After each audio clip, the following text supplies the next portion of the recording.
Qué gusto saludarles, amigos, amigas. Este es una temporada nueva de En Sinergia con Sergio Álvarez, un podcast que busca hablar de temas de agricultura y de todo su entorno. Hoy tenemos un invitado muy especial. Quiero saludarlo primeramente y una vez que lo salude, voy a hablar un poquito de quién es nuestro invitado el día de hoy. El tema es muy importante. Déjeme decirle que el tema que vamos a tocar el día de hoy es nutrición en hortalizas, estrategias para mayor rendimiento y calidad.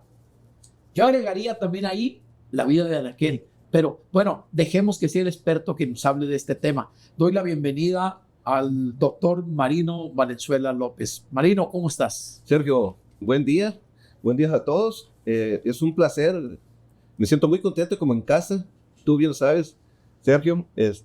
Nos conocemos hace mucho tiempo, hemos hecho algunas sinergias y no está muy mal el nombre de tu programa de podcast que tienes, de Sinergia con Sergio Álvarez. Me encantó y estoy muy contento de estar aquí con ustedes. Fíjate, Marino, que la búsqueda de Sinergia con Sergio Álvarez es un poco hablar de la empresa de FIASA, pero también hablar de la parte técnica del campo, de las oportunidades que hay para mejorar, que debemos decir que la vara es muy alta para Sinaloa. Sinaloa tiene una expertise en el tema de producción agrícola, de producción hortícola, y que en este expertise aportar algo es un esfuerzo de todos los días. Por eso estás hoy con nosotros. Gracias, y te doy la bienvenida. Estoy muy agradecido de que nos hayas acompañado el día de hoy. Y bueno, me gustaría decirle a nuestro auditorio quién es Marino Valenzuela. Marino Valenzuela es doctor en Ciencias Agropecuarias por la Facultad de Agronomía de la Universidad Autónoma de Sinaloa. Es maestro en Ciencias en el Colegio de Postgraduados en el área de nutrición vegetal. Esto en Montecillos, en Estado de México. También pues es licenciado en Facultad de Agronomía en la Escuela Superior de Agricultura, edafólogo, por cierto.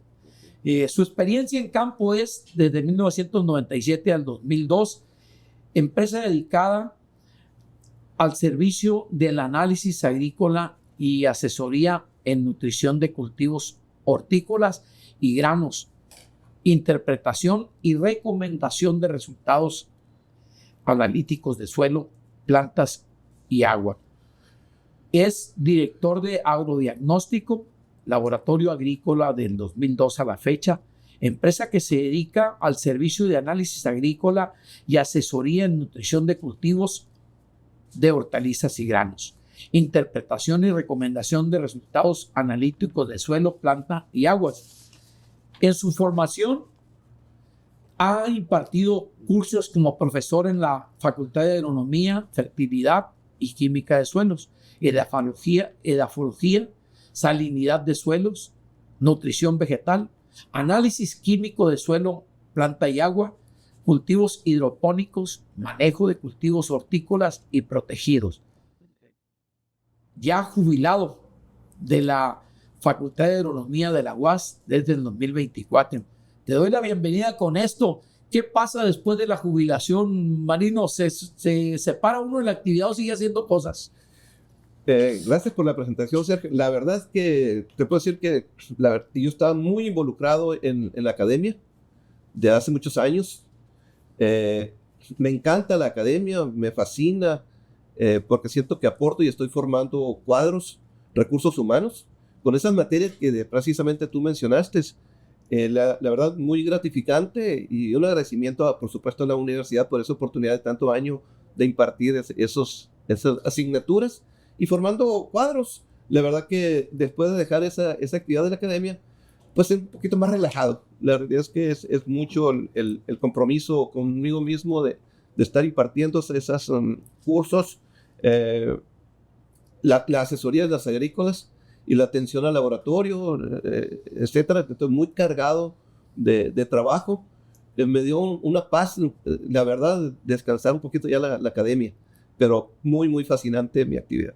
Pues qué bueno, fíjate que se van cumpliendo ciclos y se abren otros. Esta es una etapa profesional de tu vida donde la parte empresarial empieza a aparecer y desde luego tu pasión, que es el campo, la asesoría en campo, pues se mantiene. Yo hace años, cuando tuvimos la oportunidad de conocernos, ibas mucho a Yurecuaro, ibas mucho a la zona de Michoacán, y de vez en cuando nos tocó compartir algunas experiencias de algunas ponencias, algunas conferencias que nos tocó impartir en el campo. ¿Te acordarás de ellas? Sí, me acuerdo, ¿cómo no? Cuando fuimos a San Quintín, dos o tres veces estuvimos impartiendo unas charlas técnicas por aquellos rumbos, y mi actividad, ya por los tiempos, pues ya no me dieron, pero yo fui asesor de la gente de Yurecuaro, Michoacán, anduve en Zacatecas, anduve en Guanajuato, a Puebla, en sistemas hidropónicos, y aquí en Sinaloa no he dejado de estar. Recuerdo que estabas con los Barajas como asesor para entonces, ¿no? Sí. Sí, no, pues qué bueno, Marino. Pues entrando al tema, hablando de fisiología y etapas críticas, en cultivos como solanáceas, por ejemplo, en cucurbitáceas, pepinos, chiles, tomates, ¿cuáles son las etapas fenológicas que se pueden considerar críticas? ¿Cuáles son los momentos del crecimiento de la planta que puede uno considerar como crítico? Y al decir crítico, donde se tienen que tomar decisiones importantes. Mira, Sergio, yo quiero, porque esas etapas críticas está después del trasplante, post-trasplante, pero yo te voy a anexar algo antes. La verdad es que el curarte en salud es bueno, y lo bueno de esa curación del estrés técnico que tú tienes, el estrés que te provocan las plantas, tú tienes primero el técnico, lo que tiene que hacer es una muy buena calidad de plántula. Te quitas muchos problemas enseguida. Entonces, yo he dado muchas charlas sobre el tema de producción de plántulas de calidad. He impartido varios cursos y me he metido un poquito y he generado mucha información sobre el tema de plántula. Eso no lo podemos dejar de lado. Es primordial sacar una muy buena calidad de plántula con esas características de calidad, que es el sistema radicular importantísimo, saber hacer raíz, saber hacer tallo, y el crecimiento como quiera lo puedes hacer. Pero la firmeza, el vigor, el sistema radicular, la sanidad, tienen que ver con la calidad de la planta. Ok, entonces cuando hablamos de plántula, hablamos de una plántula que necesita un sistema radicular fuerte, un buen tallo, una buena turgencia, sí. Hoja, ¿qué tamaño de hoja es recomendable? Muy gruesa, muy grande. Sí, la realidad es que muchos nos vamos con el número de hojas. Depende de cómo vayas llevando la nutrición. Pero tú puedes sacar una plántula de tomate con 4 hojas, los pimientos puedes sacar con 6 o 8, depende mucho cómo sea tu estrategia del manejo de la nutrición nitrogenada, que muchos le tenemos miedo a esa parte, pero las soluciones nutritivas equilibradas te dan para que tengas todo ese balance, y podemos hablar de balance también ahí en la calidad de plántula. Y la verdad que en los cursos que yo he impartido no estamos generando esa información el día a día en ese corto periodo de tiempo que tienes de 30 a 45 días. No estamos generando. Y eso hay que generar datos para la toma de decisiones, igual que cuando se establece el cultivo en campo. Entonces, hay ciertos valores que tiene que, en altura, de 15 a 18 centímetros, 12 es correcta también, pero el vigor a veces y la firmeza deja mucho que desear. Fíjate que históricamente Sinaloa sembraba los últimos de agosto y los primeros de septiembre, pero los ciclones y los cambios climáticos nos fueron presionando. Hoy nos corremos un poco más esas fechas. ¿Hay alguna temperatura recomendable en el entorno y en el suelo para poder sembrar y poder decir, oye, para evitar un poco la secazón o evitar un poco el estrés en la planta? Correcto. Mira, ciertamente se han movido las fechas, Sergio.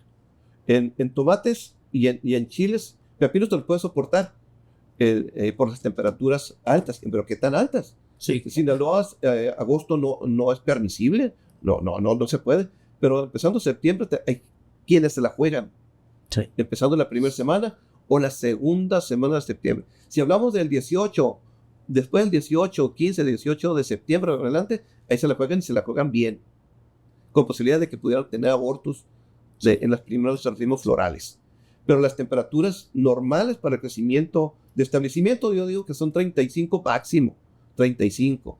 Esta temporada nos ha favorecido los tiempos de las lluvias, nos ha generado un ambiente diferente, y cabe muy bien mencionar si la cama está desnuda o tiene acolchado plástico. Que está peor si tiene acolchado porque caliente la temperatura, ¿no? Ahí te va. Y los datos están arriba de 45 grados, 42, 45 grados, que están debajo del plástico, Sí. y esa presión Sí. de temperatura alta en el sistema radicular colapsa la planta. Luego cuando sale le dejas donde pones la planta, dejas un hoyo y entonces por ahí sale el vapor del calor que está respirando el suelo. Y es lo que le llamamos el efecto chimenea. O sea, esa chimenea se quema las hojas. Sí, y cuando la plántula no sale de buena firmeza o leñosa, etcétera, que la puedes hacer en ese periodo de 35 días para tomate, lo puedes hacer. ¿Hay alguna recomendación de horario de siembra cuando se dan esas condiciones? ¿De trasplante? Sí, para De el trasplante. trasplante. Que en el horario digas, oye, vamos trasplantando en la tarde, por decir algo. Es correcto.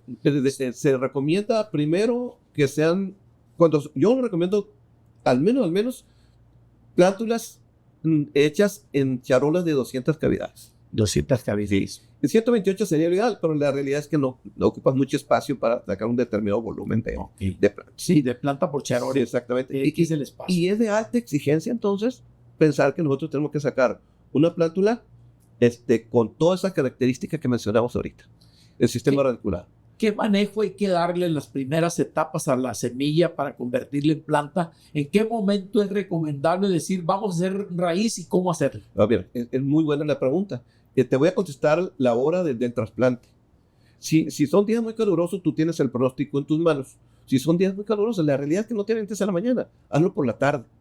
Después de las 2, 3 de la tarde, le va a sufrir menos horas Sí. la plántula, Sí. y que le sea la tarde donde baje la temperatura y la noche para que se vaya adaptando. Esto es lo recomendable. ¿Qué papel juega la humedad relativa con esta condición de la calor y la humedad relativa alta o baja? No, Sergio, son condiciones, cuando la temperatura está muy alta, tú ya sabes que la humedad va a caer. Y a veces está muy caliente demasiado, que lo que hace la planta, cierra sus estomas, no hay fotosíntesis y no hay crecimiento. Entonces se colapsa el cultivo, y el hecho de sacar la plántula, que hay que hacer en los primeros estadios de esa fase de plántula, yo recomiendo que a partir en cultivos como los tomates y los pimientos o chiles, que están a partir de los 12 días después de la siembra. Ahí en el momento ya están presentadas las primeras 2 hojas verdaderas. En ese momento empieza con la nutrición. ¿Qué estrategia hay que hacer? Y ahí está el incógnita, Sergio. Ahí está la clave. ¿Qué hay que hacer? No hay una receta. El agrónomo pudiera hacerlo con soluciones nutritivas completas, donde lleva todos los iones, pero depende también mucho de la calidad del agua. ¿Estamos de acuerdo? Okay. Está jugando mucho. Exactamente. Entonces tienes que tomar esa carta y ponerla y decir, esta es la estrategia que vamos a seguir por la calidad del agua de riego. En cada condición de cada campo, de cada invernadero, hay que tomar una decisión diferente. En razón del agua con el que estamos jugando. Correcto, sí. Pero, bueno, pudiéramos decir que estamos usando agua de la presa, es igual para todos, pero te sales de aquí en Sinaloa y empiezan a usar agua de pozo, y entonces hay cambio. Sí, ¿no? Aquí mismo en Sinaloa se usa agua de pozo en algunas partes. Exactamente, sí. Entonces, pero la estrategia de riego va a ser en función del día, claro, que también del sustrato, si va a ser un sustrato que te va a retener más tiempo la humedad o no. Sí. Tú puedes tener un sustrato seco o un sustrato húmedo. Y puedes hacerlo a la carta también, igual que como se pudiera hacer el sistema hidropónico. Yo puedo tener una fibra de coco seca, pero también puedo tener una fibra de coco húmeda, y las proporciones de 70-30 o 80-20, etcétera, y esas cambian. Y entre mayor porosidad tengas en el medio de crecimiento, en este caso en el cepellón, tienes que saberlo regar. ¿Cómo hay que hacer el riego? Yo, en lo personal, y ya tengo tiempo generando información de la pérdida de la charola en el día. Lo que pierde tienes que reponer. Okay. Esa es la decisión. Sí, lo que pierde es lo que tienes que reponer. Tienes una saturación decidida en la recomendación, y todo lo que se va perdiendo se repone. Sí, correcto. Si estás por encima de eso, estás provocando un problema de hipoxia. Sí. O sea, una falta de oxígeno en el medio de crecimiento. Porque está saturando. Sí, entonces hay que saber ser raíz. Entonces tiene que ver mucho con la estrategia de riego, y que pudiéramos considerar también aportaciones de enraizadores que te motiven y te activen el sistema radicular de las plántulas. Muy importante. ¿Alguna característica que debería tener un enraizador o características que debería de tener? Porque hay N cantidad de enraizadores y que es muy importante entender que no todos los enraizadores cumplen esa función porque no son completos en su balance. ¿Qué características podrías tener técnicamente hablando? ¿Te refieres a cantidades de hormonas? O posiblemente hormonas, posiblemente fósforos, posiblemente algunos agentes biotecnológicos o orgánicos incluidos, alguna materia orgánica que se integre, o sea, algún balance que hay entre el nitrógeno, el potasio o el fósforo. Yo digo que tiene que ser más por la influencia y las funciones del fósforo, una. Okay. Pero también productos que te estimulen el sistema radicular. Una hormona. Una hormona que te estimule el sistema radicular. Yo conozco productos que tienen un nombre y radicular, y realmente no hacen nada de radicular. Eso es muy importante saberlo. No hacen nada de radicular. Hacen crecimiento, respuesta vegetativa, pero no se va a la función que debería traer el producto de estimular el sistema radicular. Fíjate que la planta de manera natural hace algunas raíces de sujeción, son las raíces primarias, que es la naturaleza de la planta, buscar el agua y buscar el amarre. Sí. Pero ¿qué papel juega el pelo absorbente, las raicillas y estas? ¿Cómo generarlas? Porque al final de cuentas son muy importantes en la plántula, pero en la planta, en el campo también. ¿Cómo generarlas? No, ¿cómo generarlas y cómo conservarlas? El punto es que así las generas, pero ¿cómo conservarlas? Entonces tiene mucho que ver el manejo del riego. Hay que saber regar en esa fase. Igual que en otros sistemas de hidropónicos, ya en sistemas, ya cuando tú trasplantas esa plántula. Pero hay que generarlas para conservarlas. Okay. ¿No? Entonces ahí está el tema de tener una aireación en el tema de la cavidad del sustrato, para poder que se esté sana la raíz, sanarlas. No puede ser. No está tan fácil conservarla 35 días o 45 días. Sí.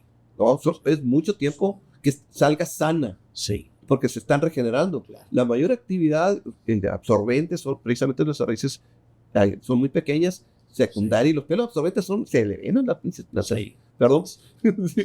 ¿No? Claro, estamos hablando para gente de campo. Bueno, se me corrió una palabra ahí.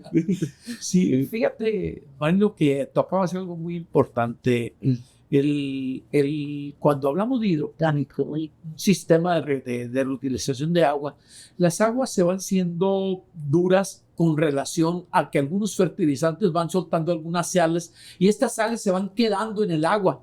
¿Cómo hacer que esas sales se aprovechen para no tener que darle salida al agua? Que en algunos casos cambias el agua cada tanto tiempo porque el agua se te endurece y no te da tiempo de volver a saturar con nuevos fertilizantes, porque hay muchos fertilizantes en sal no deseada o no disponibles, no solubilizables. Entonces, ¿qué hacer con esta tecnología? Porque hoy hay mucha tecnología. No, sí, definitivamente, Sergio. El punto es que muchos en México recirculan. Sí. Sí, reutilizar esa agua que está drenada. Y drenan, hay empresas que drenan hasta el 50%. Sí. Quiere decir, del 100 que tú aplicas, el 50 va para afuera. El punto es qué tan desbalanceado está saliendo. Sí. Porque la planta tiene periodos muy críticos, precisamente de las etapas que son altamente demandantes de uno u otro elemento. Sí. ¿No? En las primeras etapas son muy exigentes para respuestas vegetativas y después para la parte generativa de floración y frutos. Entonces, esa solución que sale, por supuesto que tiene que analizar para volverla a reutilizar. Entonces, estamos hablando de un sistema cerrado, sí, ¿no? Y donde tú puedas estar analizando frecuentemente la solución drenada y de esa manera hacer el ajuste y poderlo utilizar. Y que el momento de usar uno u otra fuente líquida o sólida, ¿sabes? ¿Qué momento es? Porque nosotros los técnicos estamos muy dados al hecho de entrar a producción y tienes que mandar una conductividad eléctrica alta, sí, de 2.8 hasta 3.5, pero drenando el 50% aguas.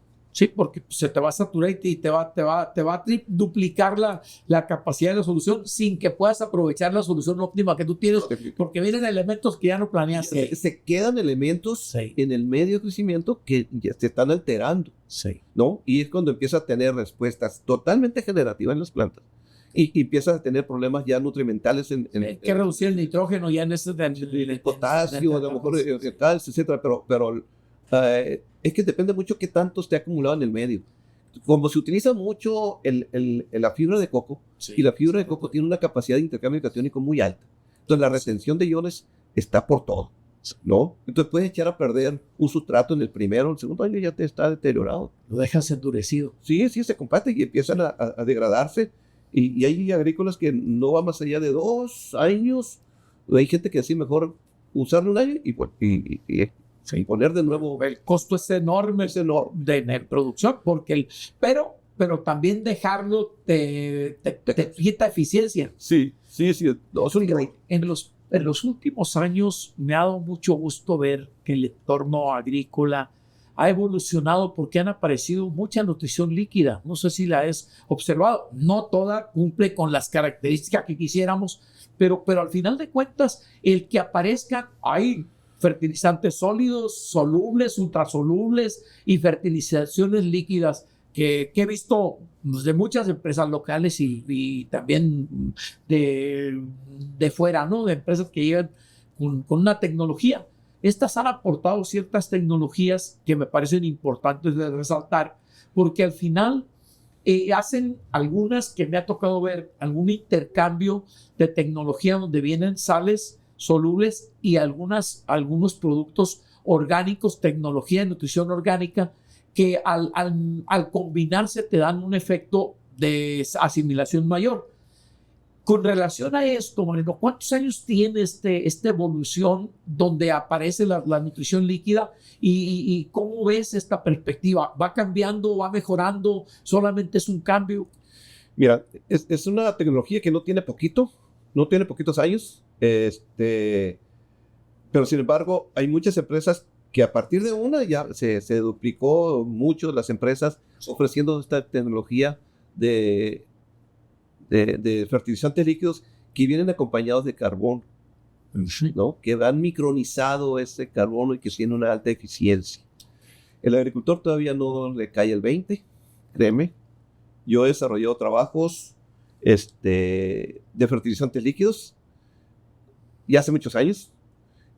Ahorita te puedo hablar, hace como unos 8 años hice un trabajo en la Facultad de Agronomía haciendo combinaciones precisamente de sólidos con líquidos y donde el líquido tenía el 100%, pero también el 150% de líquido. Okay. Y en sólidos igual. Combinación de 25, 50, 75, 100 y hasta 50% de sólido. Okay. Esto es analizado, la parte analítica va marcando esas diferencias del aporte tanto líquido, como sólido, porque los sólidos estaban generando conductividad eléctrica. ¿Estamos de acuerdo? Sí. Ok. Entonces, esto es el momento de elaborarlos y captarlos en el riego, pues daban lo que estaba ofreciéndole uno a través de esa solución nutritiva. Y aparte, analizar el extracto de pasta saturada generaba esa diferencia marcada también por la aplicación de la solución nutritiva. Sí. ¿No? Excelente la información. Entonces, ¿hasta dónde hay que hacer las combinaciones? ¿Y con qué frecuencia pudieran hacer esas, si es una estrategia de inicio o a mitad, empezar de mitad de temporada? ¿O cómo hay que hacerle? No tenemos el dato, pero sí es una tecnología que no está mal. No hemos aprendido a usarla a pesar de tanto año que tenemos aquí. Y eso, porque me ha tocado estar en foros así, donde la pregunta obligada es ¿en qué tipo de suelos se han aplicado? ¿En qué tipo de suelos has tenido esos resultados? Si son arenosos, con bajas conductividades eléctricas, los arenosos tienen una SIC, una capacidad de intercambio catiónico muy baja, o bien en suelos arcillosos donde la capacidad de intercambio catiónico es mayor. Entonces, ahí mete ruido, ¿no? ¿Qué hay que hacer entonces? Eso no quiere decir que no puedas usarlos tal vez con un 25 y poco a poco ir generando esa confianza, así como cuando te contratan a ti, ¿no? Como asesor. Sí. Por primera vez. Hay que generar la confianza. Hoy yo tuve la fortuna de estar en algunos campos agrícolas en Estados Unidos hace algunos años y meses Y he visto que la cultura de Estados Unidos ha ido avanzando mucho en el tema de la fertilización líquida. De hecho, los productores de básicos, de granos, también la utilizan mucho. Y en el caso de hortaliceros, fresas, berries, lechugas, apios, estos cultivos, brócolis, coliflores, me ha tocado la fortuna de ver estos cultivos y hay una cultura de fertilización líquida. Primero porque es más sencilla de utilizar, se puede establecer de manera más sencilla y posteriormente porque la eficiencia que han tenido ellos al aprender a usarla han tenido un avance. En México, en comparación de este avance que Estados Unidos ha tenido solamente en la nutrición líquida, porque en otras partes tienen mucho que aprenderle a Sinaloa y a gran parte del país. En México, cuando uno ve granos, te das cuenta que la cultura no existe todavía generalizada. Cuando ves hortaliza en campo abierto, la cultura no está muy generalizada y aún en los cultivos de alta tecnología como los high-tech y invernaderos, también hay mucha resistencia a este uso. Este avance, ¿crees que vaya a tender a generalizarse, a aprender o seguirá manejándose esta resistencia con relación a esta nutrición? Fíjate que se ha mantenido esa resistencia. La verdad que los líquidos, te digo, no son de ayer, o sea, ¿sí? Pero yo conozco empresas que ya el sistema hidropónico aquí en Culiacán, que sí utilizan los líquidos y le generan esa confianza y van emprendiendo ese manejo, ¿no? Pero solamente hay que correr la experiencia. No se corre la experiencia, siempre va a existir esa duda, ¿no? Sí. Y la parte, créeme que la parte analítica, lo personal, la base, esa es para tener valores de referencia en la solución del suelo y tomar decisiones. Okay. Fíjate que con relación a lo del tema del suelo, de esta fertilización, en los últimos años, los foros que me ha tocado también estar aquí y en otros lugares, el suelo cubierto, la agricultura de menor impacto ambiental, donde buscamos bajar la conductividad para aumentar la biota del suelo, para proteger más el agua con los suelos cubiertos, la biología del suelo. Todas estas tendencias requieren también un tipo de fertilización menos basada en sales. Pero en esta tendencia también se ve esa resistencia porque hace 15 o 20 años nos hablaron de la mínima labranza los argentinos y te recordarás algunas capacitaciones que nos dieron hace muchos años. Pero hoy vuelve el campo a hablar del tema porque el suelo cubierto pues provoca que se baje el efecto invernadero al final de cuentas por todos los carbonos que quedan libres una vez que el suelo queda descubierto. También esta tendencia, ¿crees que tiene propensión a aumentar la producción o se mantiene la producción? ¿Cuál sería la vocación de una tendencia de esta? Fíjese que en lo personal creo que la agricultura regenerativa tiene mucho que ver con la parte del microorganismo del suelo. Okay. Los problemas, claro que existen materiales, variedades, híbridos, etcétera, que son tolerantes a cierta presión de fusario u otros microorganismos en el suelo, pero lo que yo sí te puedo decir que la invasión de paquetes de microorganismos es lo más sano que tú puedes tener. Okay. ¿Sí? Bueno, empezar a aplicar organismos en el suelo, pero hay que cuidarlos también. Sí, por supuesto. Cuidándolos al final de cuentas con suelos que preferentemente tengan cobertura, sí, que no apliquemos estos químicos agresivos que por años hemos aplicado y que la condición de las sales no se vayan de forma acumulativa ni al manto freático ni tampoco al suelo para saturarlo. Sí, es decir, pero ya cuando hablamos nosotros de conductividad eléctrica, de sales, tenemos que tener el valor, ¿no? Sí, pero tenemos que saber de qué hablamos. De qué hablamos, exactamente así. Pero independientemente de eso, los paquetes que existen, las estrategias de esa agricultura de invadir de microorganismos es lo más sano, y tú pudieras medir también el tema del volumen, el volumen radicular de las plantas, conservarlo, lo que decíamos ahorita, ya que estando en campo la planta, ¿no?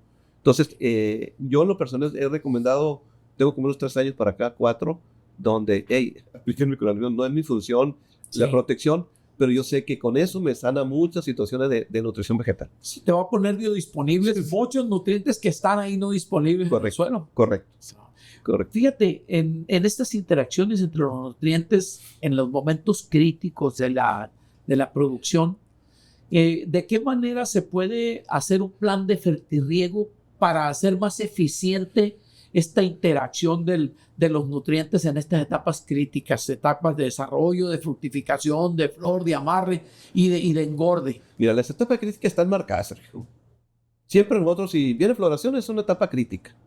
Le cambia el chip de la planta, ¿no? Te exige entonces otro manejo, donde tienes que evitar los nitrógenos, ¿no? Okay, hay que bajarlos. Sí, hay que bajar los nitrógenos, cambiar de estrategia de riego si es suelo, etcétera. Evitar que la planta se te haga vegetativa, porque está mandando una señal de generativa inmediatamente de la floración de 30 a 35 días de tomate. Ya empieza. Los botones florales, etcétera.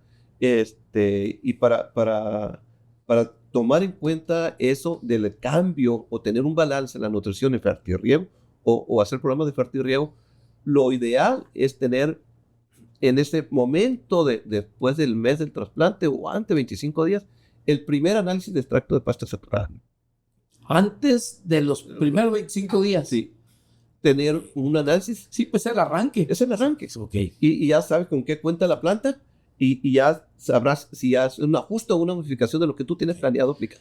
¿Cómo en un suelo tan diverso como es el suelo de algunas regiones donde hay manchones de suelos con sales, donde hay suelos que son más pesados o más delgados porque la capa arable al ser loma se va cortando y se quita la parte productiva? ¿Cómo hacer una unificación en un análisis saturado de suelo al final de cuentas con esta diversidad? ¿Haces mezclas? ¿Cómo lo manejas? Mira, no, lo ideal es tomar muestras por separado. No puedes mezclar lo malo con lo bueno. O sea, hay que hacer varios análisis para poder determinar un análisis general. Sí, más bien tomar sus muestras en esa zona crítica de bajo crecimiento. Sí. Y otro muestreo hacerse donde está la parte de desarrollo normal de las plantas. Sí. Es muy fácil hacer una interpretación, sí. ¿no? De lo bueno con lo malo, okay. de lo malo con lo bueno. Sí. Entonces dices, por eso tengo el problema. Es más fácil a que me mandes de lo malo. Ay, ¿y el bueno qué tiene? No, pues no sé. Sí. Sí, es que yo te voy a dar una recomendación de esto. Sí. Pero ¿por qué tienes buena planta aquí? No, pues no sé. ¿Cuáles son las condiciones físicas y químicas que tú tienes aquí para que tengas un desarrollo normal de la planta? Y aquí no. Ok. ¿No? Entonces, las etapas que mencionamos ahorita, floración, encuajado, la demanda es fuerte. Sí. ¿No? Es fuerte. Entonces, los aportes van a estar en relación a la analítica de las concentraciones de las sales solubles. Ahí. Es un elemento, una herramienta más bien, que te da la pauta para hacer una modificación o un cambio. Sí. De repente un suelo que por años no ha sido tratado con análisis, con remediaciones, empieza a presentar una serie de sales no deseadas, de sales no solubles, salinidades. Entonces, acideces en exceso o pHs muy altos en exceso, dependiendo de los manejos y por dónde te fuiste. ¿De qué manera se puede ir corrigiendo un suelo de esa naturaleza? Mira, las plantas, las exigencias son muy altas, ya lo mencionamos ahorita. Potasio, calcio por pared celular, el potasio que tiene que ver con la calidad, el fósforo con la precocidad y el nitrógeno es de crecimiento. ¿Hasta dónde es el nitrógeno que hay que aportar? ¿Cómo vas jugando? Sí, pero está bien clarito cuando en los meses de diciembre, de a mediados para adelante, te vienen clorosis férricas, clorosis de hierro o de zinc o manganeso. ¿Por qué? Por la alta exigencia de la planta. Nosotros ya en algunas agrícolas ya se viene por la experiencia tener programada la aplicación de microelementos o un complejo de microelementos. Y de manera foliar.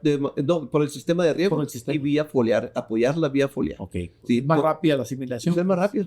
Entonces tú puedes tener tal vez un pH alcalino, nunca has analizado el suelo y tienes un pH alcalino, está haciendo que tus elementos que ya los tienes no están disponibles. Pero el hierro después de 7 le cuesta esfuerzo a mucho. El zinc y el manganeso. Okay. ¿Sí? Entonces, esos elementos son claves también porque te van marcando deficiencias. Y en la parte analítica, tanto en tejido vegetal como en el suelo, te lo marca deficiente. Okay. Pero nosotros... y no es que no haya. Que ahí está. Sí, sí hay, pero Pues, no está disponible. Exactamente, pero por el detalle del pH también. Sí. O bien que riegas de más y dañas muchas raíces. Sí. O bien, lo que tú decías, la salinidad, Sí. donde tú puedes hacer aportes a desmedida, curándote en salud, dándole por encima de lo que ocupa la planta y empieza a salinizar. Sí. Sí, yo tuve la fortuna de estar en Michoacán en algunos suelos, sí, hay unos suelos chiclosos, negros, saturados, muy, muy saturados, que al final de cuentas, pues ya no te absorben nada y ves la planta y se ven y plantas que no crecen, que no se desarrollan, quedan cónicas ahí en el crecimiento para los lados, pero como bonsai, pues precisamente porque los suelos están... Pues a mí me tocó estar como 5 años seguidos ahí dando asesoría en Yurecuaro, Michoacán, Sí, precisamente. ahí hay mucho de eso. Y es que las aguas de riego de ellos tienen sodio, tienen altas concentraciones de bicarbonatos y esos van generando un problema de alcalinidad, Sí. pero el sodio va causando un problema de dispersión de agregados. Son muy buenos suelos, ¿eh? Sí, aparentemente, pero Sí. sí te metes en problemas a veces ahí con... Sí. Yo tengo imágenes ahí muy feas de clorosis. Sí. Clorosis de plántula que no salen más allá de 25 días, con clorosis y clorosis. Sí. Entonces tienes que buscar qué elemento menor tienes que aplicar. Por ejemplo, por poner el tipo de EDTA, el hierro con DHA no te va a corregir. Tiene que ser EDHA. ¿Por qué? Sí. Porque tiene una estabilidad de un pH de 4 hasta 10. Sí, son los polímeros 8 orto. Eso no va a funcionar. De nosotros no. Entonces, y esa parte, pues uno lo tiene que conocer. En plántulas también se veía mucha clorosis en plántula. Sí. ¿No? Entonces, yo estuve un tiempo trabajando en esas zonas. El futuro de la agricultura, ¿no lo ves de la alta tecnificación? ¿Se mantiene la agricultura tradicional de campo abierto? ¿Cómo ves la evolución? Porque hoy la demanda de calidad del mundo cada día sigue exigiendo a más. Y veo, por ejemplo, unidades de producción, las has visto en Querétaro seguramente, que hay una tecnificación extraordinaria. Sinaloa se le complica por los ciclones, pero al final de cuentas también ha ido en malla sombra creciendo lo que se puede. ¿Hacia dónde ves que camina la agricultura? Mira, es con tecnología definitivamente, pero Sinaloa no está para tecnologías de alta tecnología. Sí. Hay invernaderos que sí se cultivan en el sistema hidropónico, pero están pegados en la costa, que le dan una condición de cosechar hasta junio. Sí. En Sinaloa es septiembre hasta junio. No más. No hay más. No hay la temporalidad de nuestra región. Pero sin embargo, Querétaro, Guanajuato, Michoacán, son 10 meses de cosecha. Sí, en Imuris. Con una tecnología que producen en invierno. Exactamente. Meten gas. Sí, y nosotros no estamos al nivel de esa gente. No estamos. La neta, yo tengo que reconocer técnicamente que yo no estoy a la altura para trabajar en un sistema como ese. ¿Por qué? Porque son muchos datos. Sí. Tendría que estar un buen tiempo para poder apoyarse. Entender el principio. Porque no es la nutrición. La realidad es que no es la nutrición. Sí. Es el clima. Sí, es el manejo del clima. Sí, es el manejo del clima el que te da la pauta de generar una planta generativa, vegetativa, y ahí la vas moviendo en función de los valores que está generando las temperaturas. No es nada más la temperatura, es más relativa. No, es un rollo canijo. Sí, pero fíjate que algo que me da mucho gusto que productores sinaloenses ya están produciendo en aquellas regiones. Correcto. O sea, los pimientos selectos, por ejemplo, en Jalisco. Y hay productores de mochis que se han ido a Querétaro y han ido con mucha tecnología, creciendo los crisantes que se fueron acá a Imuris y ahora en Amado, en Arizona. Okay. Produciendo. Entonces, cuando los ves, se han adaptado a las tecnologías porque al final la planta es siempre la misma, pero las tecnologías son las que nos van adaptando. Sí, y obtener, por ejemplo, en esos invernaderos de alta tecnología, los 80 kilos de tomate, por ejemplo, 40 o 42 kilos de pimiento, aquí no los tenemos. Sí, no los tenemos. No podemos, Sinaloa. Sí. Y por eso hay más superficie de mayasombras aquí en Sinaloa que invernaderos. Sí. Son muy pocos invernaderos, porque está muy caliente. Sí, al final de cuentas es el tema que traemos, es que nuestra condición pudiéramos hacer inversión para invernaderos. El problema es que por las condiciones de huracanes en frecuencia, según el Senapred, cada 8 años nos llega un huracán. Hay ocasiones que se alarga un poco más, pero el promedio tarde que temprano nos castiga, y una inversión de un invernadero que cuesta 15 años, no puedes hablar de una inversión para que en 8 años la pierdas. No, definitivamente no. Y además sacar 80 kilos porque las inversiones son muy altas. Solamente en nutrición, Sí. un valor bajo. Sí. Sí. Vas buscando el promedio. Sí. Sí, para poder meterlo. Pues en este ejercicio de revisar el mundo, cómo va cambiando, la nutrición ha tenido evoluciones en el tiempo, Marino. Esta condición del tratamiento de la planta para tecnificarla más, para hacerla más productiva, ha tenido esa evolución también. Sí, sí, definitivamente sí, Sergio, claro. Tú bien sabes que a nivel nacional se ofrecen muchos cursos de capacitación. Sí. Y está muy revolucionado. Tan sencillo como el hecho de las empresas semilleras, cómo es que están generando nuevos híbridos, los portainjertos, etcétera, pero van muy acelerados precisamente, y es una tecnología que lleva a otro uso de otra tecnología. Entonces, el técnico, la verdad que sí, está mal lo que voy a decir, pero se tiene que estar capacitando, tiene que poquito hacer un esfuerzo de estarse documentando con nueva información que está generada y poderla aplicar en el campo. Fíjate, la variación de clima que tiene Sinaloa, que mencionábamos ahorita, por las altas temperaturas, la salinidad, el estrés hídrico por falta de agua por exceso, estas requieren estrategias muy específicas. O sea, ¿cómo se recomienda para mantener la calidad y el rendimiento en las hortalizas con estas condiciones que son únicas para nosotros? Porque antes decíamos que Sinaloa era un paraíso, y lo es en una etapa de la producción, pero aún hay que lidiar con una serie de variables climáticas que hoy están ocurriendo y viviendo en nuestro estado y en nuestro país. Nosotros se nos termina el ciclo bien de un cultivo con balance en marzo. Marzo se vienen los problemas. Sí, después de marzo se vienen los problemas, porque ¿cómo modificas ese clima?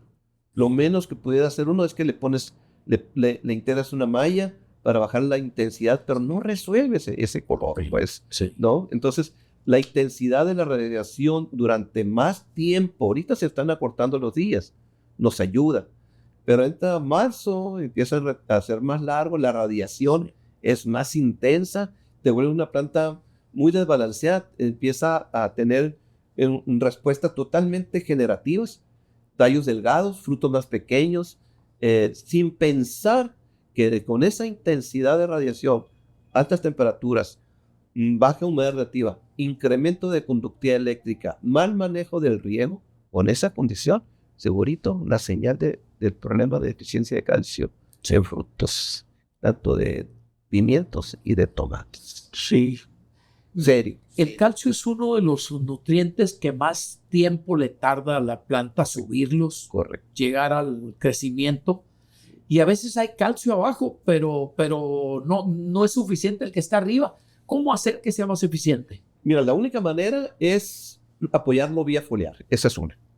No está mal la estrategia de aplicaciones foliares de calcio. En todos los momentos de la planta. Sí, lo puedes hacer en todos los momentos de la planta. Claro que pues, en etapas donde la radiación es más intensa, las temperaturas, las condiciones de clima no son apropiadas, porque el calcio es un elemento inmóvil en la planta. Sí. Ciertamente lo mencionabas ahorita, sí. Pero el calcio se mueve por flujo transpiratorio, ¿no? Por flujo masal.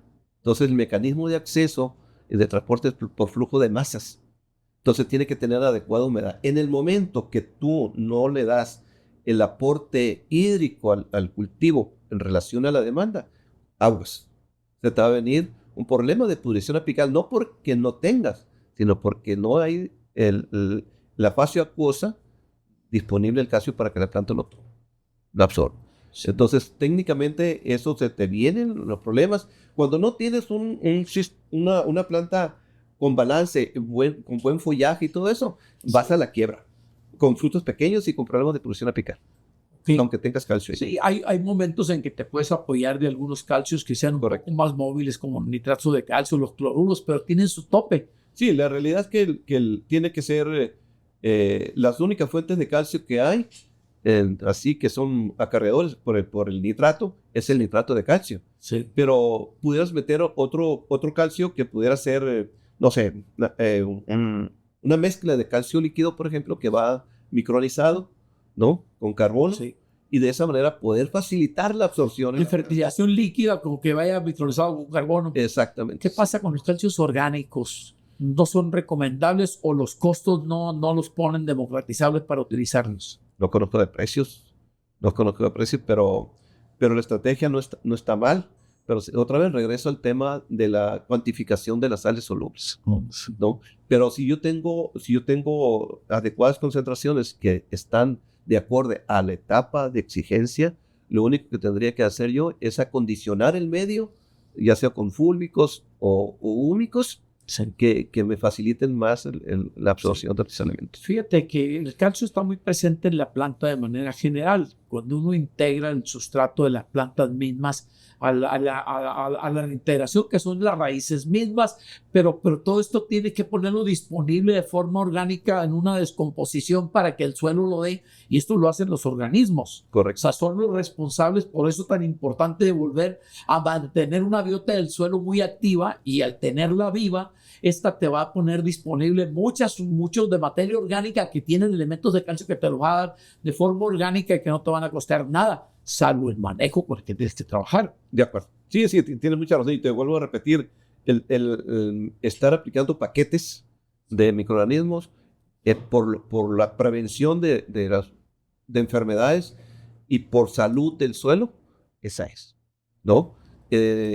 Claro, eso no quiere decir que no vayas a tener la estrategia de la nutrición sólida o líquida, pero sí las señales que te manda la planta tienes que ser muy hábil técnicamente para la toma de decisiones inmediatas. Sí. No tardes, porque eso cuesta. Sí, sin duda. ¿Qué hace la planta? Nosotros ponemos minerales en la planta en forma de sales solubles, pero la planta no come los minerales. O sea, tiene que hacer un ejercicio la planta de solubilizarlos, ya sea con los organismos que están en el suelo o con acciones de la planta. ¿Cómo funciona ese mecanismo? Perdón, Sergio. Mira, hay una disociación de esas fuentes, ¿no? Comparado con los fertilizantes líquidos que lleva calcio, directamente calcio, sí, ¿no? El potasio, el fósforo. Pero si yo aplico nitrato de calcio, nitrato de potasio, nitrato de amonio, el momento de caer al suelo se disocian y forman parte ya de los iones, sí, de iones nutritivos, ¿no? Tanto cationes como aniones, y empieza, canijo, ¿y esos quiénes son? Pues son unos compas que andan ahí abajo, ¿no? Que son los que entran a la planta y nutren al cultivo, a la planta misma. Entonces, y el punto es, ¿qué concentración es la que tú estás pretendiendo usar? Porque el fertirriego, pues es la aportación de los elementos en el agua de riego. ¿Estamos de acuerdo? Sí. Pero esta nutrición se pierde porque no es una nutrición proporcional, es cuantitativa. Entonces son kilos por hectárea. Sí. Y hablar ya de una proporcional, tienes que hablar de partes por millón, tienes que hablar de miliequivalentes por litro o milimoles por litro, etc. ¿No? Ahí esta es la proporcional. ¿Aplica para el suelo? Sí, aplica para el suelo, pero necesitas ver qué tanto es lo que vas a aportar. Entonces, el agricultor es muy dado a decirle al gerente de producción, ¿cuánto te dejó de recomendación el ingeniero de riego? No, me dijo que 2 horas. ¿Cuánto representa 2 horas? No sabemos a veces. Seco. No, porque son 27 metros cúbicos por hora. Bueno, son 54. Te pones 75 metros cúbicos. Esa es una recomendación del productor. Sí. 75. Pero con el mismo dosis de fertilización. ¿Qué pasa ahí? Hay una división de concentración. Claro. Y una parte de ese riego se va a lixiviar. Correcto, estamos de acuerdo. Tienes que considerar porque se van a ir las sales, igual que otros elementos, nutrientes y organismos. La verdad que hay cosas muy sencillas aquí y que aparentemente eso pues, es aplicar kilos por hectárea. No, papá, el punto es que necesitas ver qué concentración estás usando de esos kilos en ese volumen. Para decir, ¿sabes qué? Por eso yo no Por eso es que yo tengo una buena concentración de acuerdo a la demanda, o bien no tengo la concentración y me está pidiendo la planta y yo estoy viendo que se está generando un problema. Sí. ¿No? Y te está mandando esa señal. ¿Hay alguna El mensaje. experiencia tuya, Marino, donde la vivencia de un momento donde le aplicas todo lo que debe funcionar a la planta y no jala? O sea, alguna experiencia que hayas vivido que te marque porque dices, es que no entiendo por qué no está reaccionando si estamos haciendo todo lo que le toca, y has aprendido algo nuevo y que digas, era esto. Sí. No, sí. Cada año hay una y se aprende todos los años. Créeme que las experiencias son muy bonitas. Sí. El extremo es de dar una recomendación acertada y que no funcione. Sí. Pero yo tengo un arma en mis manos que es la analítica. Lo que no tienen muchos porque tú tienes un laboratorio y además la experiencia integrada de suya. Sí, es correcto. Sí. Entonces, y ya analizo, pero la señal que está mandando la planta no es la que yo espero con ese programa. Algo está pasando. Entonces, resulta que ya empiezan a haber nemátodos. Sí. Sí. Ya empieza a haber problemas de fusario. Sí. El sistema radicular no es muy bueno. Se lastimaron las raíces. Sí. Se dañaron el sistema radicular por el exceso de sales o bien por un exceso de riego, que no está desmedido la aportación de agua de esa lámina de riego por exceso. Entonces dice, no es posible. Si es posible, me ha tocado que tener cultivos ahí que se le echa, como dicen, hasta de la madre y no funciona. Sí. ¿Cuántos desvelos entonces no, a causa de eso? Es soñar todas las frutas que están en esta temporada. Soñar. Todo preocupado. No está el 100% uno en las empresas, pero tienen la responsabilidad muy grande de que las cosas se vayan lo mejor. Yo tuve el año pasado una experiencia con un cultivo, con chiles, y cambiamos cinta, le echamos muchos productos y no funcionó. Y no teníamos raíz. Nos enfocamos en el sistema radicular. A partir de ahí ya cambian las cosas. Sí. Entonces, uno como agrónomo es caminar, no es caminar nada únicamente de la camioneta, ¿no? Por encima, hay que métete. Sí. Revisa. Si tiene plástico, levante el plástico. Sí, arráncalo. Sí, hay que revisar. No, revísalo, levántalo. No. En Yurejo me tocó una experiencia así. No, pues mi ingeniero me dijo que estaba bien. Dije, levanta el plástico. Luego el producto. No puede ser, una grietona está bien. Sí. Porque no, él de arriba de la camioneta estaba dando una se le estaba yendo el agua. Exacto, sí. Nunca pudo cerrar esas grietas. Sí. Y se rompen y problemas de enfermedades. Sí. Pero sí me ha tocado experiencias como esas, no son muy agradables. Sí. Hay mucha presión, Sí. pero por alguna razón no puedes estimular el sistema radicular en el campo. Por alguna razón. Hay muchas. ¿No? Fíjate, y parece muy interesante, como sabes, pues yo no soy agrónomo, dirijo una empresa que tiene que ver con la agronomía y afortunadamente pues estoy rodeado de gente de mucho valor y de asesores que como tú pues han estado pendientes de compartir conmigo y con el equipo las experiencias que nos permiten equivocarnos menos en el campo e ir aprendiendo. En alguna ocasión nos invitaron en un lugar de Chihuahua, creo que en Delicias, a ver unos tomates que tenía mucho calcio el suelo, pero la planta tenía deficiencia de calcio en los frutos. Ahí está. Había en algunos casos blossom, pero en la mayoría de los casos pared delgada y frutos sin tamaño. Y empezaron a opinar, había unos expertos en nutrición, había un español en esa bola, iba el ingeniero Cota, iba el ingeniero Castro, iba el ingeniero Gaspar, y estaban los dos asesores del campo, de ese campo, y es que falta agua y no sabemos qué le sucede, y todo el mundo revisando si el calcio era disponible, si el calcio no era disponible, si había algún problema ahí que tuviera ácidos húmicos, si se hubiera amarrado el calcio con los húmicos, y opiniones, y era muy sencillo, pero a veces el expertise no te permite pensar fuera de la caja. Sí, pues. Yo agarré una navajita, corté un fruto y vi que estaba seco el fruto, seco completamente. No. Sí, y me fui a otro cultivo de otro lado donde no había problema y lo abrí y estaba diferente. No. O sea, tenía jugo, la fibra, no solamente era fibra. Y les dije, señores, A ver, vengan para acá. ¿Qué tanto hace que pusieron una cinta para doble cultivo?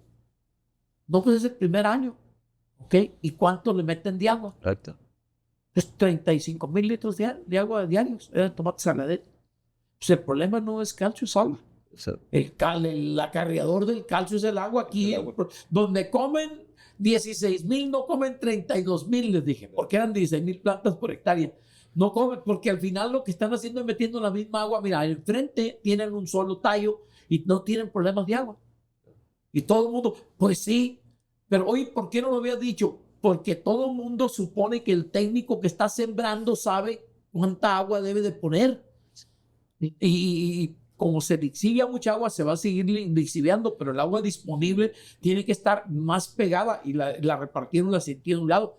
Aumenten el agua ahorita y van a solucionar en la mañana y en la tarde. Claro. Pero el problema ya estaba de origen. Fue una experiencia muy bonita porque te permite explorar un error tan sencillo que puede ir un experto y no verlo porque lo da por descontado. Entonces regresamos al tema del buen manejo de los riegos, ¿no? Sí. ¿Sí? De los aportes y esa revisión continua, la realidad que tú tienes que tener en el campo, porque te agarran sorpresas y te distorsiona todo ese manejo que tú traes. Entonces el agua es el vehículo para tener ese balance. Yo quiero hacer plantas vegetativas, nitrógeno y agua. Claro. Y se van a ver muy bonitas. Pues. Se van a ver muy bonitas. Sí, el balance con los otros elementos. Claro. Nitrógeno, yo quiero hacerlo, déjalo aquí. ¿No? Ahí está. Fíjate que ahí hay un tema muy importante, María. Resulta que normalmente cuando hay falta de precios, que es otra variante que el técnico ya no toca, pero tiene que tocarle el dueño. O sea, cuando hay falta de venta en el norte, que es donde se va el 90% de la producción nacional, hay falta de venta y hay falta de precio. Entonces se acumula el volumen y ellos tienden a bajar las soluciones nutritivas y a echarles agua, ni nitrógeno. Pero resulta que la planta, al recibir este impacto, va a empezar a reflejar un hambre interna que le va a ocasionar unas fisuras a la productividad. Y cuando regreses, el daño ya está ocasionado. ¿Cómo prevenir eso? Porque, oye, pues tiene que ver con el mercado, pero la planta no sabe del mercado, sabe de producir. Correcto. Mira, es común el tomar decisiones como esas, disminuir las aportaciones de las dosificaciones de los fertilizantes, precisamente por ese mercado de muy baja demanda, ¿no? Los precios. Pero yo en lo personal no recomiendo que se ausente las aportaciones de fertilizantes, porque en el momento que tú los quitas, en cada momento que tú riegas vas a estar diluyendo lo que ya tenía el suelo. Quiere decir que a vuelta de 15 días se va a manifestar un problema muy serio. A vuelta de 15 días. Muy rápido. Sí, no te soporta más. Y el elemento que da ese bonita plata y todo es nitrógeno. Sí. Y es el primero que lo lavas, sí, lo diluyes, sí, y manda una señal totalmente de un amarillamiento, sí, entrenudos muy cortos, tallos delgados, empieza a terminar en flor, frutos pequeños, etcétera, y ya valió. Eso no es bueno. Entonces se recomienda al menos mandarle dosificaciones en función del dato que tú tengas en la solución del suelo, ¿no? Pero sí, el elemento que no debe de suspenderlo es nitrógeno. Hay que quitar el fósforo. Yo tengo experiencias en agrícolas donde ese fósforo asimilable que está de inicio, que está por encima, muy alto, solamente lo uso en las aportaciones hasta diciembre. Después de ahí, créeme, Sergio, y ya tengo muchos años ahí, no aplico nada de fósforo.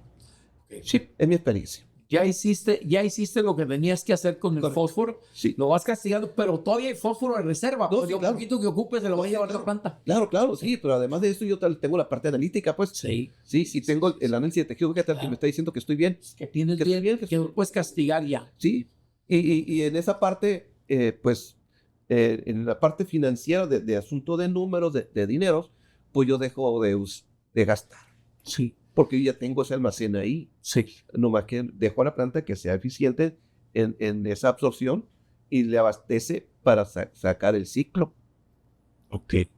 Así. Entonces, Pero el nitrógeno no lo debes de quitar. Sí, no, y el potasio pues, es muy importante cuando estás haciendo frutos. Sí, definitivamente. Sí, lo que es nitrógeno, potasio, bajar calcio, etcétera, pero tienes que tener una estrategia en base a datos. Sí, claro. ¿No? Si tienes calcio suficiente y vas a tener el riego, la va a estar subiendo. Sí, exactamente. ¿Hay alguna forma de aumentar la asimilación de calcio mediante algunas fórmulas o no las hay? Fórmulas. Por el sistema, la verdad es que lo que yo te decía ahorita, tenemos que cuidar mucho la eficiencia teniendo sanas las raíces. El órgano más importante está en la raíz, sí, la verdad. El cerebro está en la raíz. Sí, ese está en la raíz. Sí, necesitas tener un muy buen sistema radicular.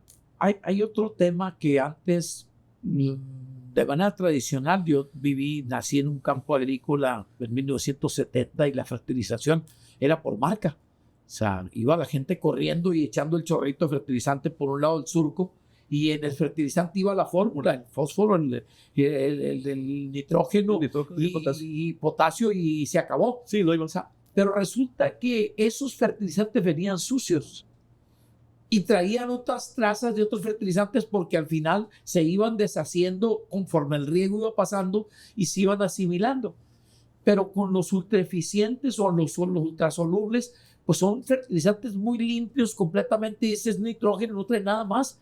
Empezaron a aparecer las deficiencias porque también las lluvias arrastran algunos minerales y lo van depositando, y esto ayuda en las partes más bajas. Pero luego cuando viene la producción intensiva, cuando la producción se vuelve más fuerte a partir de Norman Borlaug, este ejercicio hace que el suelo se vaya vaciando, y luego si integramos la soja, pero la retiramos también, no hay forma de que el suelo se regenere y le vamos vaciando y empiezan a aparecer algunas deficiencias nutricionales de elementos que ni sabíamos que eran importantes. Ahora vemos los microelementos, los oligoelementos y algunas trazas de organismos, de elementos que hoy incluimos en las tablas de aplicación y que antes no eran importantes porque no les provee, el suelo no les provee, la lluvia no las provee, y la exigencia de estos nutrientes, porque hasta ahora se ha visto que hay en algunas trazas, en algunos cultivos que salen del suelo, pero que hoy definitivamente pues ya no están, ya se los sacamos del suelo. ¿Qué hacer con eso? ¿Cómo hacerle? Híjole, mira, la verdad es que yo te decía, nosotros tenemos que regresarle lo que los cultivos se llevan al suelo. Entonces, regenerar de nuevo el suelo con minerales es lo mejor. Está de manera como herramienta la aplicación de los abonos orgánicos, porque llevan muchas cosas. Muchísimas cosas. Y la pregunta obligada es, ¿y qué llevan? Pues no sé, pues hay que analizarla, ¿no? Pero yo sí te puedo decir que una composta puede llevar más arriba del 24, del 20-26% de materia orgánica. Sí. De materia orgánica. Entonces, pero esa materia orgánica lleva solamente el 1.5 o 2% de nitrógeno. Sí. ¿Cuánto aporta el agricultor? 2, 3, 5 toneladas, no sé. Pero hay agricultores que lo dejan con 3 toneladas y sacas cuentas. Hay un aporte de alguna manera, ¿no? En algo sirve. En algo sirve. Entonces, todos esos minerales que aportan, pues es un sustento, de alguna manera, un soporte para el cultivo. Y esos elementos microelementos que la planta los necesita y que son importantes, decíamos que no, son microelementos, no lo ocupa tanto. Resulta que sí, papá. ¿Por qué? Porque mucho tiene que ver con la clorofila, el zinc, con unas enzimas, el zinc, el hierro, todos esos, el molibdeno, tiene que ver con el verdor de las plantas. Claro. Entonces, por eso es la parte analítica, ciertos más técnicos, y yo por eso a veces digo, el técnico se vuelve rudo. No, como en las luchas libres. El técnico se vuelve rudo. ¿Por qué? Porque se va curando en salud y te hace un cultivo muy costoso, ¿no? Entonces tienes que estar aplicando elementos en relación a la parte analítica del suelo. Eso te da la seguridad. Y que esos elementos que se llevan la planta, porque una planta, yo he analizado berenjenas, por ejemplo, desde que están muy jovencitas hasta casi se termina la temporada, y tengo la curva de acumulación de materia seca Y con eso la extracción nutrimental en cada una de las etapas, todo eso, y se ve. El magnesio es un elemento altamente demandante por la berenjena. En pepino igual. Ese análisis del fruto. También dice análisis del fruto y hoja. Y planta completa. Es planta completa. Me aventé ese tiro. ¿Sí? Y para apoyar al productor, porque tenían deficiencias de magnesio en etapas tempranas de berenjena. Sí. Entonces le dije, vamos usando magnesio de otra forma, de que sea nitrato en lugar de sulfato. No empieces tarde, empieza a aplicarlo antes. Sí. Y de esa manera... Sí, aprovechas la base de la fórmula que ocupas nitrógeno, nomás la vas compensando. Sí, o sea, obviamente es el nitrato. Sí, correcto, con nitrato de magnesio. Sí, y de esa manera te cabe en la fórmula. se fue disminuyendo el problema de la manifestación de la deficiencia de magnesio, sí, que son demandantes en la etapa de crecimiento. Bastante. Y vienen las fructificaciones más todavía. Interesante. Sí, pero entonces nosotros podemos trabajar, yo puedo bajar una tabla, y hay muchas tablas ahí en la literatura, ¿no? Sí. En literatura por internet. Sí, pero no sirve de mucho. Esa tabla es la experiencia, el olfato. Sí, que llegas y ves lo que está pasando. Sí, la sintomatología visual necesitas detectarla rápido. En el campo tiene que ser el ojo clínico muy fino para decir, ¿sabes qué? Esta planta metabólicamente no está bien. Sí. Nutrimentalmente no está bien. ¿Pero por qué? ¿Por qué si yo la veo bien, pero yo no la veo bien? Tú sí la ves bien, pero yo no. Y estoy seguro que está pasando esto. Manda a analizar. ¿No? Es evidente que la planta en el último tercio te empieza a hacer hojas más pequeñas, se empieza a adelgazar y empieza a hacer una clorosis, a formar una clorosis. Sí. Esto le falta nitrógeno, pero a mí me parece que está bien, pero a mí no. Sí, el tamaño se perdió. Sí, exactamente. Sí. ¿Qué es lo que buscas? Y vas haciendo un pinito. Sí. Entonces, hay ciertos criterios ahí de si la planta está terminando en flor, aguas. Y no siempre es la acumulación de salinidad en el suelo, hay muchos motivos. Hay muchos motivos. El exceso de carga también lo puede hacer. Entonces no le está dando el alimento que ocupa. Correcto. Sí, donde comen 2, no comen 4. Sí. Eso es lo que nos decían los abuelos, no es cierto. No. Te quedas con hambre toda la vida. Sí, exacto. Sí, definitivamente. Entonces, las curvas de acumulación de materia seca es la clave para esto. Tú vas viendo que va creciendo. Así como los bebés, ¿cuántas veces comen en el día? Ya a nuestra edad pues ya no comemos tanto. Sí. ¿No? Bueno, es un decir. Es un decir, no, pero eso es un decir, pero las plantas son muy, muy demandantes y sí necesita uno ese criterio. Yo ya tengo muchos años en esto, de que regresé yo de la maestría del colegio de posgraduados. Yo regresé en el 97. Sergio me sentía muy capacitado. Traía mucho conocimiento, sin tanta experiencia de campo, pero el conocimiento me fue marcando mucho, como que si conociera bastante. No era cierto, es que traía mucho rollo, ¿no? El conocimiento, y se me fueron adaptando las cosas, y así fui incorporándome al tema de la agricultura. Ex Chapingo, Montecillo. ¿No? Montecillo, exacto. Sí. Fíjate que es una de las escuelas más reputadas a nivel nacional por su experiencia. La bienvenida, Sergio. Yo me fui un 2 de enero. Recién estaba empezando el año, pues, ¿no? 2 de enero ya caí. Y la bienvenida fue: jóvenes, bienvenidos. Es un privilegio tenerlos aquí, pero recuerden que el día no tiene 24 horas, tiene 36 horas. Ese es el mensaje. Quiere decir que ustedes son estudiantes de tiempo completo. Entonces, así están las horas aquí. ¿Sí? Sobre todo en la temporada. Y no, pues yo cuando entré fascinado porque el espacio muy bonito, el colegio, pero nunca me imaginé la presión que iba a tener adentro. Sí, pues qué pero valió la pena. Qué buena experiencia de vida. Sí. Después de estos años, man, no ha valido la pena entonces dedicarse a este giro. Sí, definitivamente muy gratificante. Todo esto, mis hijos son agrónomos también les di clases y allá andan también involucrados en esto. Uno de ellos jugó un tiempo con la asesoría, fuera de aquí de Sinaloa, y en el rollo del contexto de la gente que está trabajando en sistemas intensivos, invernaderos, le llegó una invitación de una empresa en La Piedad ¿verdad? Con tanta tecnología. Y ahí está. Qué bueno, se aprende mucho. Bastante. Y a mí me dicen, oye, tus hijos, ¿cómo? Sí, pero no creas que yo me la vivo diciendo, oye, fíjate, ponte esto. No. Ellos ya lo traen, ¿no? Entonces, y cada uno de nosotros, los que estamos en el campo, podemos tener también esa iniciativa, estarnos documentando, estarnos capacitando.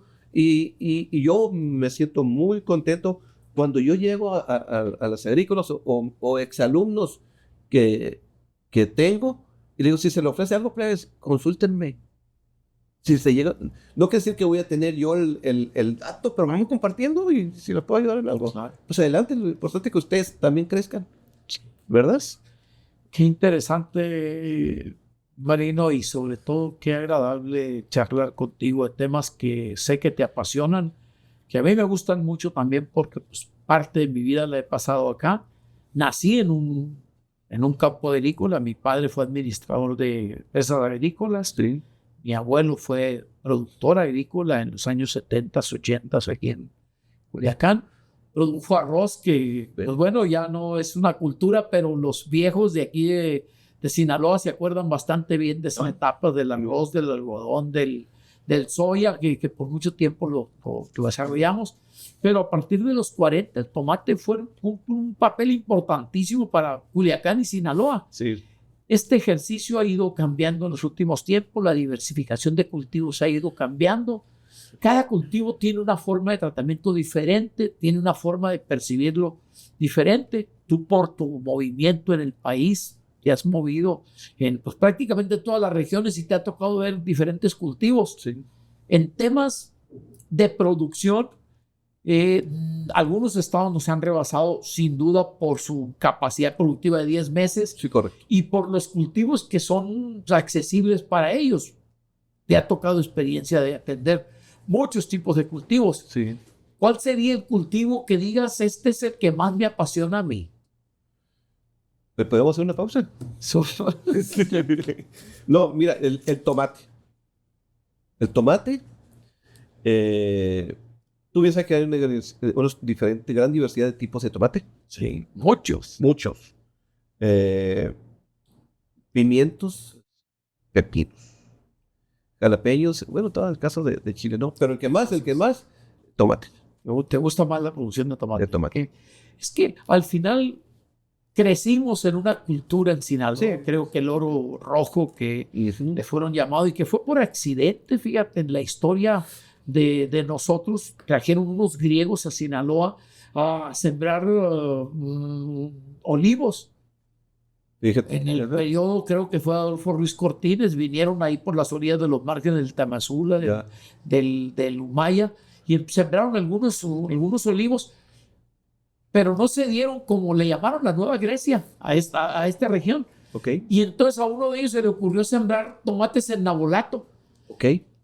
Y se dieron, pero como locos, y empezaron a mandar por el ferrocarril y empezaron a crecer la producción de tomates, que en el 38 desmontaron Sinaloa, en el 45 vinieron los canales, que se hacen los canales del sistema de riego que tenemos, y el tomate se hizo la historia, pero fue una historia que no inició como una historia de vocación y que se nos dio una vocación para nosotros y que hoy, pues bueno, yo también coincido que a mí me encanta. Yo he producido tomates en Obregón, los he producido en San Quintín, los he producido aquí en Culiacán, me ha tocado producirlos en Bajío, me ha tocado producirlos en Jalisco, en varias regiones que he tenido oportunidad de estar y participar en Sonora.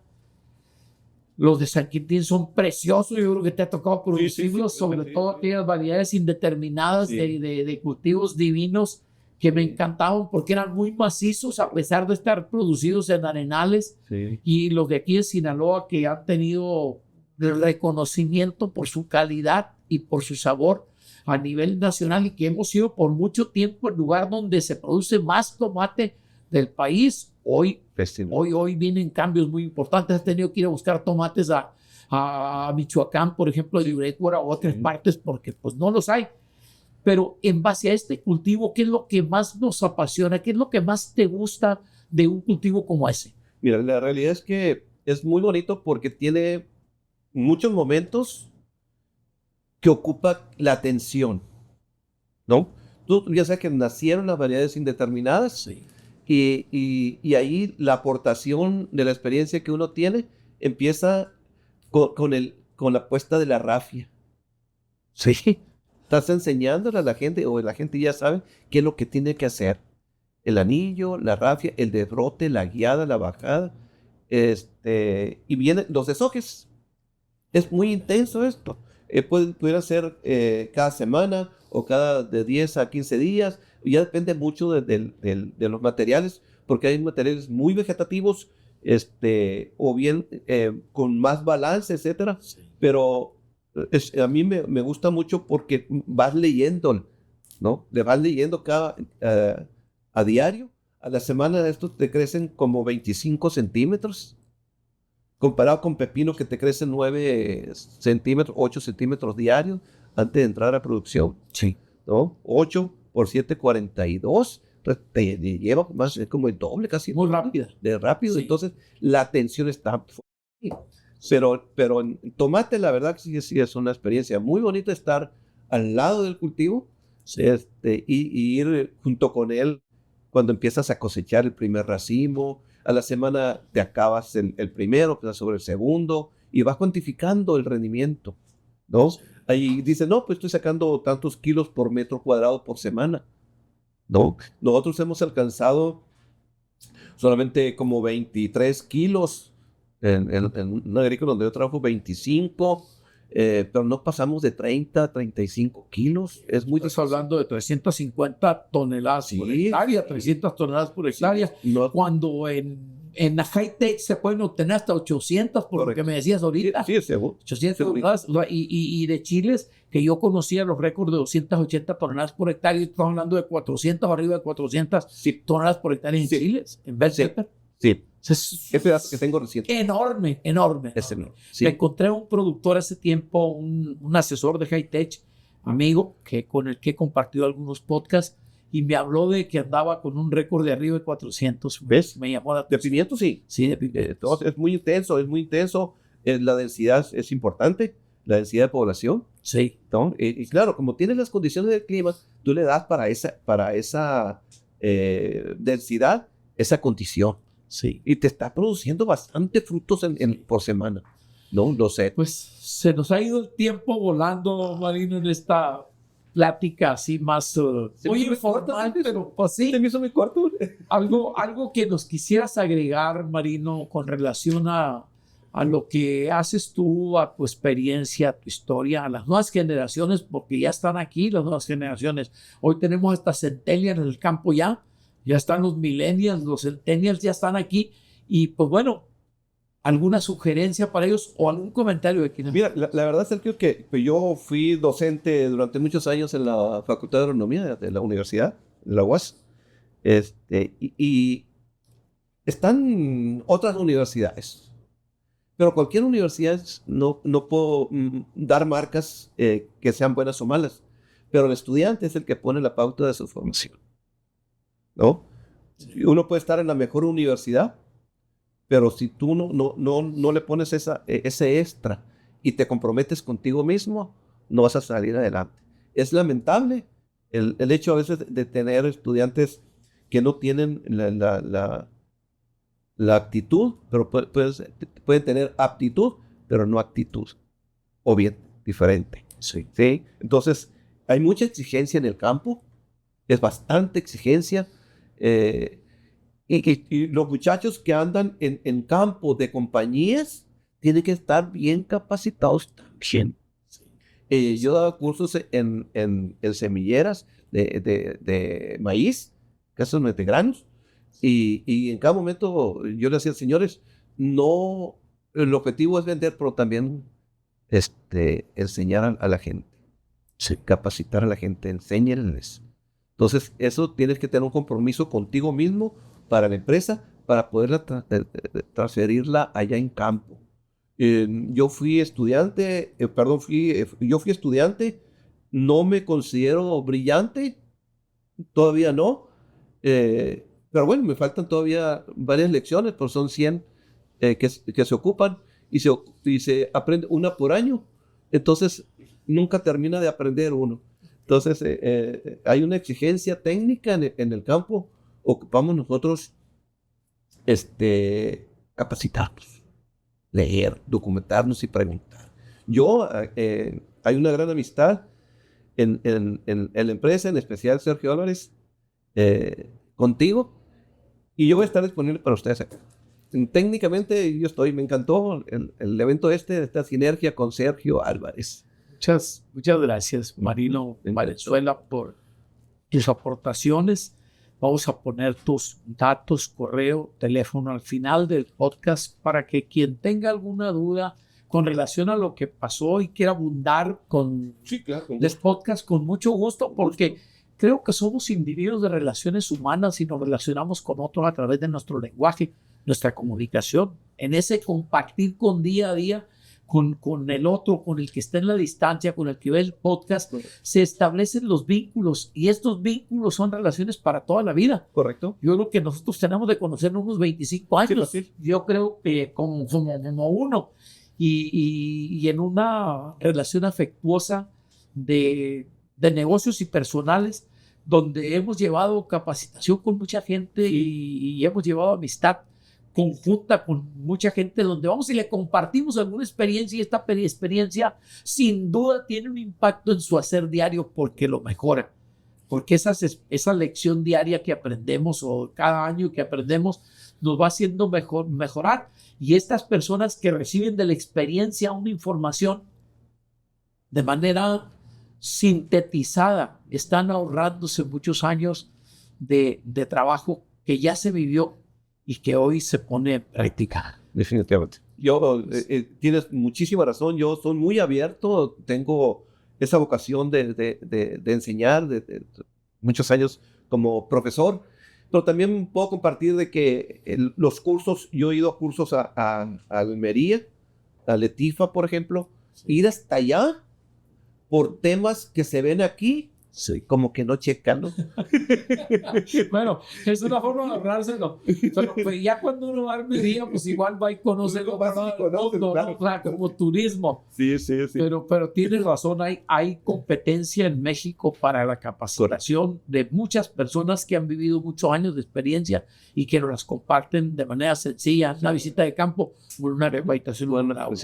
Sí. Pues te agradezco mucho, Marino. Quedo también a tus órdenes, decirte que esta es tu casa, sí, que el podcast que hoy nace y que estamos desarrollando para compartir experiencias con el campo, abre las puertas para que cuantas veces quieras compartirnos alguna vivencia o experiencia específica, nos podamos reunir y podamos ir de avance. Cada semana va a estar saliendo un episodio, cada semana vamos a estar compartiendo, y en el Inter vamos a estar ampliando cualquier conversación en nuestras redes, en nuestros correos, para que quien necesite una información adicional de esto que hoy estamos viendo pueda acudir a estos correos, a estas páginas con las que nos vamos a vincular con ellos. Yo encantado, Sergio. Muchas gracias. Bueno, pues muchas gracias, y gracias a ustedes por acompañarnos en esta emisión, en este episodio.